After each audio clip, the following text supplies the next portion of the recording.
असं असतं की आपल्याला संकल्पना कळते, पण जेव्हा प्रश्न येतो तेव्हा आपल्याला अचानक आठवतच नाही की हे वापरायचं का ते वापरायचं, असं आपलं कन्फ्युजन होतं, आपला गोंधळ उडून जातो.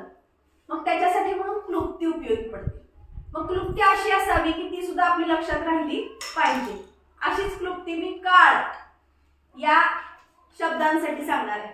काळ किती आहेत? 3. Very good. आपले काळ किती आहेत? 3. कुठले कुठले काळ आहेत? वर्तमान काळ, भूतकाळ, भविष्यकाळ. हे तिन्ही काळ तुमची माहिती आहे, तुम्हाला सहज विचारलं तर कळणार. पण पटकन जेव्हा उदाहरणं आपल्या पुढे येतात त्यावेळी आपल्याला कळत नाही की अरे भूतकाळ म्हणजे कुठला, बरं असं वाटतं की नाही आपल्याला. मग आता लक्षात कसं ठेवायचे हे काळ, त्या शब्दाला तो काळ लक्षात कसा ठेवायचा याच्यासाठी ही क्लुप्ती आपल्या सोयीसाठी असते, ना की हे शिक्षण आहे असं नाही. तर क्लुप्ती ही लक्षात ठेवायसाठी, अचानक आपला होणारा गोंधळ टाळण्यासाठी आहे.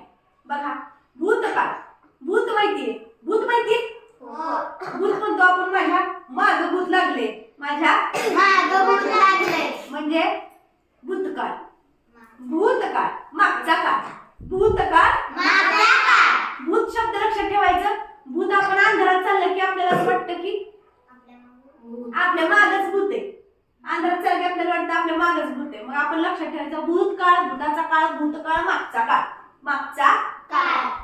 वर्तमान काळ, वर्तमान काळ. वर्तमान काळ, वर्तमान पत्र हे शब्द लक्षात ठेवायचं. वर्तमान पत्र जे रोज येतं, आता चालू आहे ह्या घडामोडीत माहिती असतं. आत्ताचा काळ, चालू काळ आहे, ही कृती आता घडतीये, असा काळ म्हणजे वर्तमान काळ. आणि आहे भविष्य काळ, आणि आहे भविष्य काळ. आपण एखाद्याला म्हणतो सांग की माझं भविष्य काय आहे ते, है की नाही? मग भविष्य काळ म्हणजे पुढचा काळ, येणारा काळ कसा असणार आहे म्हणजेच भविष्य काळ. मागचा काळ आहे तो भूतकाळ. चालू काळ आहे, आत्ताचा काळ आहे तो वर्तमान काळ. आणि काय होईल असा विचारलेला प्रश्न आहे तो भविष्य काळ.